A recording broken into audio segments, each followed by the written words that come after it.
For thousands of years, humans have looked up at the night sky, gazing at the stars.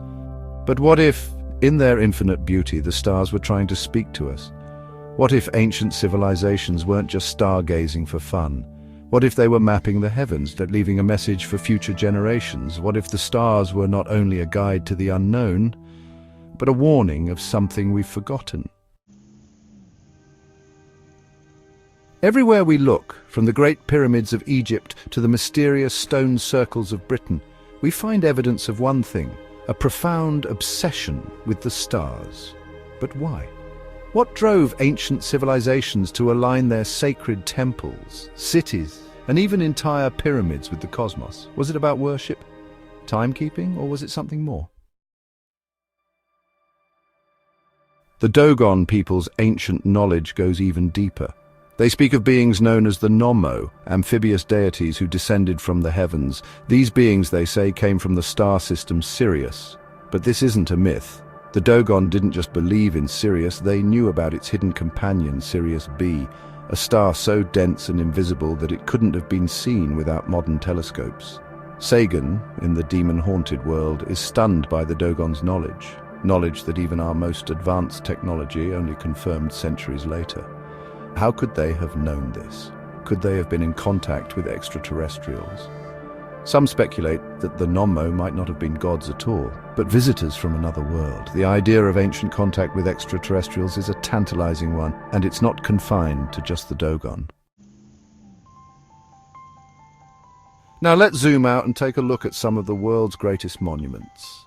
These monumental structures are not just marvels of engineering, they are precisely aligned with the stars. The Great Pyramids of Giza, they're aligned with the stars of Orion's belt, the same constellation that the ancient Egyptians believed was the home of Osiris, their god of the afterlife. This alignment wasn't a fluke. As Jeffrey Hawkins argues in his book Stonehenge, A New Understanding, the ancient builders didn't just stumble upon the stars' patterns, they actively designed their monuments to reflect them. Stonehenge, its massive stones positioned with precision, mark the summer and winter solstices.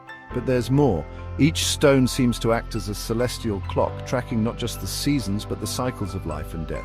And Teotihuacan, this ancient city once home to one of the greatest civilizations of pre-Columbian America, was designed to mirror the Milky Way itself, according to Anthony Avini in Empires of Time Calendars, Clocks and Cultures. The city's layout and the Pyramid of the Sun were oriented to align with the stars in the heavens. But why go through all this effort to align buildings with stars? Was it just for religious purposes, or was it something more? What if these alignments weren't just about tracking time, they were about unlocking something, a cosmic code? Were these ancient civilizations just obsessed with the stars? Or were they trying to communicate something to us across the millennia? Let's take this one step further. What if these star maps weren't just about mapping the heavens, but about mapping our consciousness? What if the ancient Egyptians, Maya, and others didn't just see the stars as gods, they saw them as reflections of the soul, as pathways to the divine?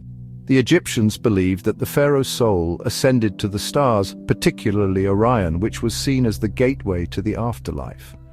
Richard Parker, in The Spiritual Significance of the Stars in Ancient Egypt, shows that the stars were not just distant objects in the sky, they were spiritual realms, places the soul would travel to after death. For the Maya, the stars were pathways to the underworld and the afterlife. Their cosmology was intricately tied to celestial cycles, as Lull and Carmichael explain in Ancient Wisdom and Astronomical Knowledge. And the ancient Hindus saw the cosmos as a reflection of the mind, a vast web of consciousness that connected all things. What if these ancient cultures weren't just trying to understand the stars or Buddhism, but to transcend the limitations of the material world? What if these monuments were keys to unlocking a higher state of awareness? So, what were they trying to tell us?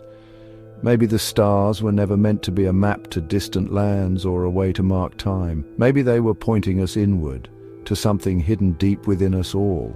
What if these ancient civilizations weren't just leaving us clues about their past, but about our future? The stars, the alignments, the maps, they're all part of a greater cosmic code. A code that could unlock the very secrets of our existence. As Alan Rosen writes in The Mayan Path to the Stars, this isn't just about the past, it's about understanding who we are and where we're going. Could it be that these ancient civilizations were trying to wake us up? Trying to show us that the answers aren't just out there in the stars, but within us?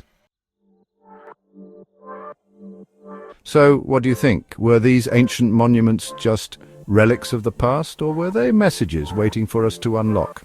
Are we truly listening to what the stars have been trying to tell us all along? Drop your thoughts in the comments below, and as always, stay curious, stay infinite, and keep looking to the stars. Who knows what secrets they're holding for us next? Until next time, purge Explorando Infinitum, for in every question lies the spark of discovery.